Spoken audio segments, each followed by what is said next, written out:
अभी आपको लिए चलते हैं इस्लामाबाद, जहां पर इलेक्शन कमीशन के बाहर पीटीआई रहनुमा इस वक्त मीडिया से गुफ्तगू कर रहे हैं। क्यों अनअपोज्ड कंटेस्ट के वोटिंग के बगैर उनको क्यों किया गया, उसका फिर आज भी कोई जवाब नहीं आया। और वो इसलिए नहीं आया क्योंकि हमें यकीन है कि ये सवालात जो हमसे पूछे जा रहे हैं वो किसी से नहीं पूछे गए, बल्कि चीफ इलेक्शन कमिश्नर साहब ने ये रिमार्क भी पास किया कि आपसे ये हम इसलिए पूछ रहे हैं क्योंकि आप एक बहुत ख़ास जमात हैं। वो उन्होंने मजाकन कहा, वो तंजन कहा, एक लाइटर मोड में कहा, लेकिन बहरहाल उसके पीछे हकीकत भी लगती है कि अगर ये सवालात 40 सवाल जो हैं वो खाली पीटीआई से पूछे गए और दूसरी पार्टी से नहीं पूछे गए तो सर्टेनली एक तासर तो मिलता है कि डिस्क्रिमिनेशन हो रही है। इसके अलावा अगर आप देखें तो बहुत सारे सवालात तो ऐसे थे जिनका, जैसा मैंने कहा कि ताल्लुक़ तो नहीं था इस केस से, लेकिन वो ऐसे थे जिनका जवाब भी बिल्कुल हमारे आइन में और जो इलेक्शन एक्ट है उसमें मौजूद था। वो सवाल पूछने की ज़रूरत ही नहीं थी। इतने टेक्निकल सवाल उठाने, इतने टेक्निकल इश्यूज उठाने और उसके लिए पाकिस्तान की सबसे बड़ी जमात का इलेक्शन सिंबल डिले करना, 2 दिन रह गए हैं, शायद 1 दिन रह गया है नॉमिनेशन पेपर्स में, उसको डिले करना कि हमें सिंबल ना मिले, इन टेक्निकल सवालों के वजह से मेरा ख्याल है जमहूरियत को बड़ा नुकसान पहुंचेगा। उम्मीद ये है, आखिर में मैंने ये कहा था, रिक्वेस्ट की थी इलेक्शन कमीशन ऑफ पाकिस्तान को कि आप इसका जल्द से जल्द फैसला कर दें। जो भी फैसला है आप कर दीजिए ताकि हम नेक्स्ट स्टेज पे जा सकें और अपना सिंबल ले सकें, जो हमारा हक है, पीटीआई का हक है।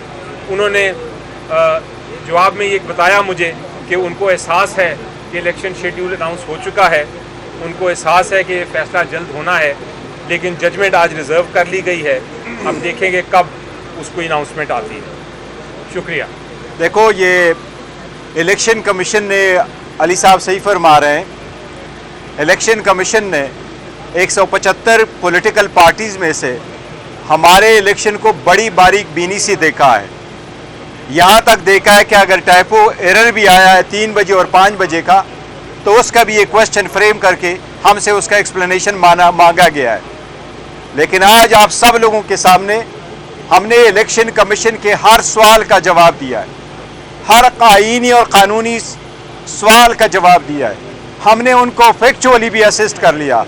कमीशन को हमने बताया कि सब प्रोसेस हमने बारीक बीनी से खुद भी किया है, कानून और आईन के मुताबिक हमने प्रोसेस कंप्लीट किया है। इलेक्शन कमीशन से आखिर में हमने ये इस्तदा की है कि आखिरी date filing of nomination form 22 है। आप बराए मेहरबानी इस केस का फैसला और इस सर्टिफिकेट को वेबसाइट पे चढ़ाना ये 22 तारीख से पहले कर ले, ताकि हमारे वोटर, सपोर्टर और जो हमारे कैंडिडेट्स हैं उनकी एंजाइटी ख़त्म हो जाए। और इस प्रैक्टिस को, जिस तरह कमीशन ने हमें कहा कि रूल्स के बारे में बताओ, ताकि इलेक्शन आपके इंट्रा पार्टीज इलेक्शन की लेजिटिमेसी का सवाल है।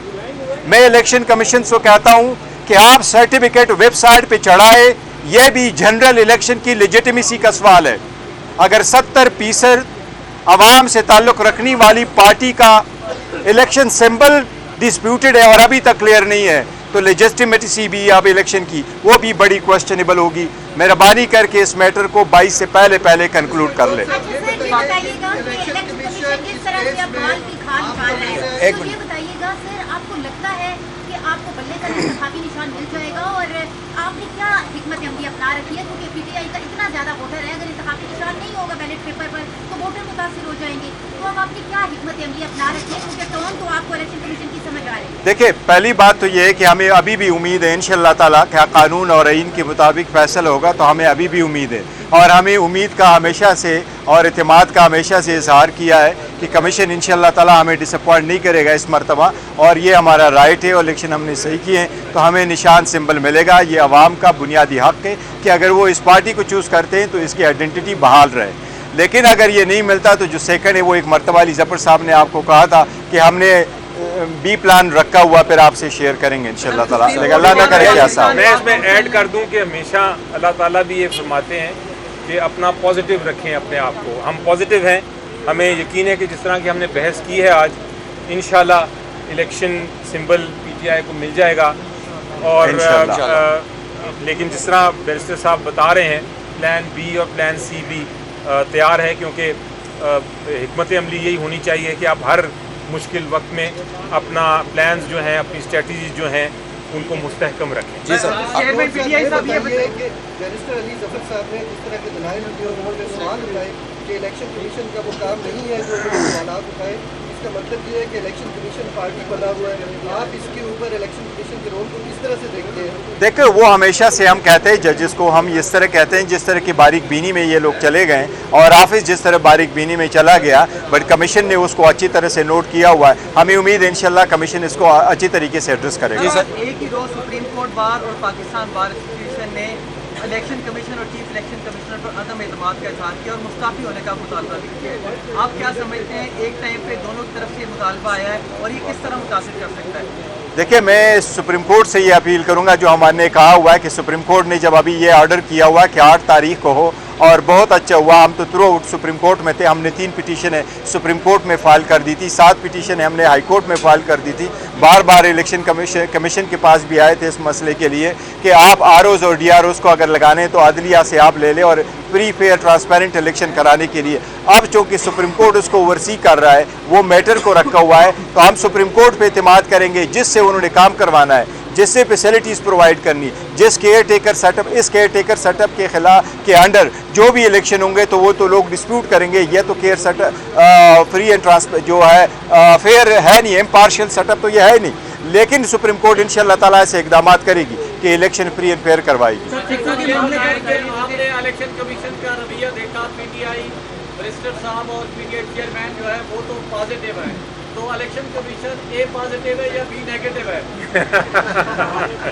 ए पॉजिटिव ही समझे आप, इंशाल्लाह ठीक होगा। पीटीआई के 18 लोगों पे और कोई क्वेश्चन? वो नादरा ने एक्सप्लेनेशन की है कि उन्होंने ब्लॉक नहीं की है, और हम ये समझते हैं कि देखो, ब्लॉक करने से इलेक्शन पे फिर भी असर नहीं पड़ता, लेकिन यही हमारी इस्तेदा थी कि अगर आप जुडिशल अफसर को आरओज़ और डिस्ट्रिक्ट रिटर्निंग अफसर बनवाते, वो इस मैटर को देखते कि अगर आप किसी तरीके से खबर चला भी दो कि मैंने उसके CNIC को ब्लॉक भी किया हुआ, फिर भी वो डिस्क्वालीफाई नहीं होता, वो इंटाइटल है और नॉमिनेशन पेपर फाइल कर सकते हैं। और इनके अदरवाइज भी CNIC ब्लॉक नहीं होने चाहिए, लेकिन नादरा ने कल इसकी वजाहत की है। नहीं, टिकटों के मामले पे देखो, इवेंचुअली तो हम बार बार कह चुके हैं, टिकट खान साहब के जो इंस्ट्रक्शन है उसके मुताबिक होंगे, लेकिन वो पार्टी का एक प्रॉपर लेन है, वो हमारा होमवर्क हो चुका है उसके बारे में। चलें, काफ़ी मुश्किल सवालात के जवाबात आपने अंदर दिए। मेरा भी एक सादा सा सवाल है, पहले मुर्गी आई है या पहले अंडा? बहुत सारे सवालात उसी जिस तरह आपने सवाल पूछा उसी मद में बहुत सारे सवालात थे, उसका जवाब शायद इलेक्शन कमीशन के अफसर ही देंगे। थैंक यू, बहुत शुक्रिया। पीटीआई रहनुमाओं की मीडिया से गुफ्तगू। इलेक्शन कमीशन के बाहर इस वक्त वो मौजूद थे और मीडिया से बातचीत करते हुए उन्होंने कहा कि इलेक्शन कमीशन में पीटीआई वकील अली जफर ने दलाइल मुकम्मल कर लिए हैं और इलेक्शन कमीशन ने हतमी शेड्यूल जारी किया हुआ है। और इस मौके पर बैरिस्टर अली जफर का मजीद कहना था कि इल्तिजा है कि केस का जल्द फैसला कर दें। इलेक्शन कमीशन ने सवालनामे एतराज़ात से मुतालिक फैसला महफूज कर लिया है। इंट्रा पार्टी इंतखाबात के मामले पर इलेक्शन कमीशन ने गैर मुताल्लिका सवालात किए। इस मौके पर अली जफर ने मजीद कहा कि वोटिंग इस वक्त होती है जब एक से ज्यादा उम्मीदवार हों। कुछ सवाल ऐसे थे जिसका इंट्रा पार्टी इलेक्शन से कोई ताल्लुक नहीं था। बैरिस्टर गोहर भी उनके हमरा मौजूद थे और उन्होंने कहा कि हम उम्मीद करते हैं इलेक्शन कमीशन हमारा निशान जो है वो हमें अलॉट कर देगा और अगर ये नहीं हो पाता तो दूसरा ऑप्शन यानी कि प्लान बी और प्लान सी भी हमारे साथ मौजूद है।